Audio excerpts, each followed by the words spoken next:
two NPL apprentices behind the face of the world's most famous clock.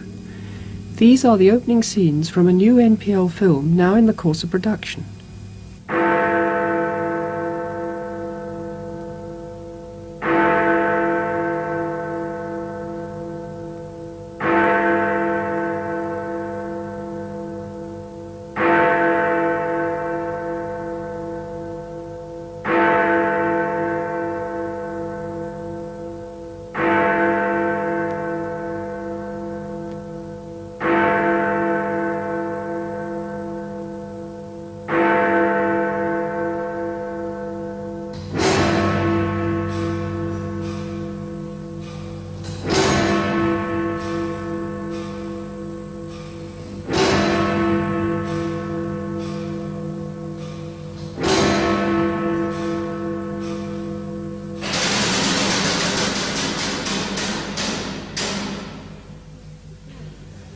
The film is about NPL's involvement in the restoration of the Great Clock following its breakdown in 1976. It was 3:45 a.m. on Thursday the 5th of August 1976 when the quarter bell chiming mechanism of the Great Clock failed. The Great Clock was stopped and the sound of BigBen was lost to those passing through Parliament Square or listening to radio throughout Britain and the world. To prevent it happening again, NPL designed and built a unique fail-safe brake mechanism, and NPL apprentices had the opportunity of taking part in this prestigious project.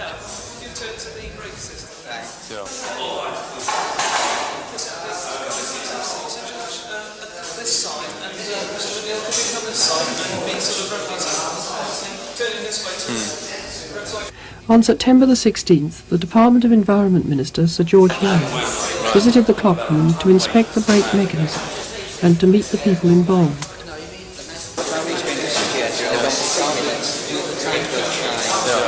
Oh, the pennies. Right.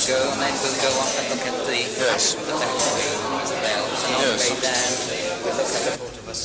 First, a group photograph for the NPL News and the press. On the right is Dr. Hondros, Superintendent of the Division of Materials Applications, with Mr. McNeill, Resident Engineer at the Palace of Westminster. From NPL, Jim Furrs, inventor of the brake, John Boxall, Ernie Wills, apprentices Jeff Roberts and Andrew Gill, talking to Sir George Young, Minister of Environment. Mr. McNeill, the Resident Engineer, explained the working of the clock to the Minister.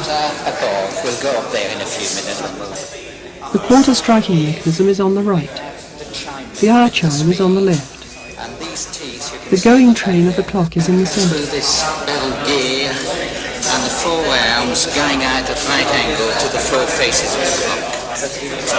Yes, that's right, yeah. Yeah. So this is... The clock is regulated by adding or subtracting weights to a tray at the top of the pendulum.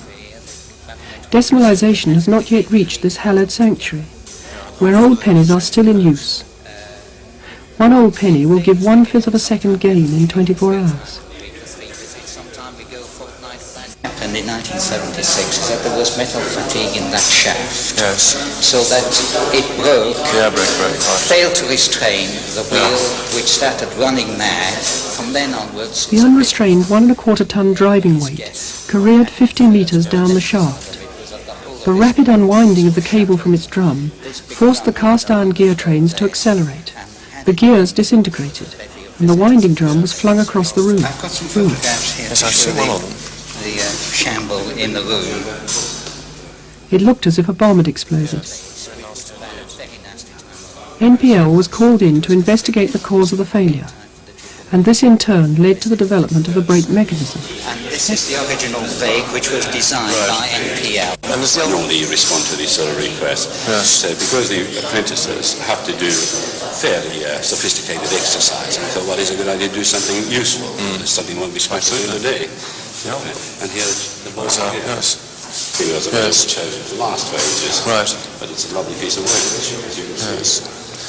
I suppose it's not replicated anywhere else, and that there are a few of these mechanisms arrive? Well, this is the only brake mechanism of its type. In fact, Mr. Furs here has patented this.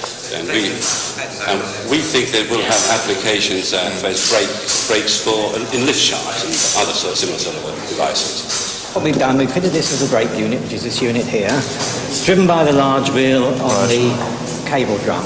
Yes. It's driven through that here, drives those bevels, which drives a vertical shaft inside here, carrying 3 ramps with balls on them. Now, if the clock speeds up more than 50% of its normal running speed, the balls on those ramps are thrown out. They engage in this outside drum here, which turns through those spiral gears, turns a horizontal shaft, which has a left and right-hand thread on it, and that operates 2 brake arms, which clamp onto the outside of this original driving wheel. So it acts like a car caliper brake. So if the brake So comes the faster on, it goes, the tighter the...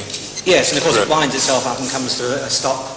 And this is a replica, is it, of the one... The one at the other end we put on first, on the quarter chimes. It's a replica, but the opposite hand, of course. Yes. You actually worked on this, did you? How long did it take you?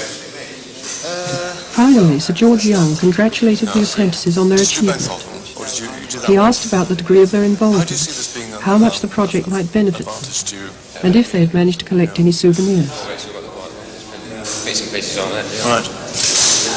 I'm sure we ought to have your names here, along with Frederick Dent and all the other ones contributing to the design. Well done. Many congratulations. Thank you very much. History in the making.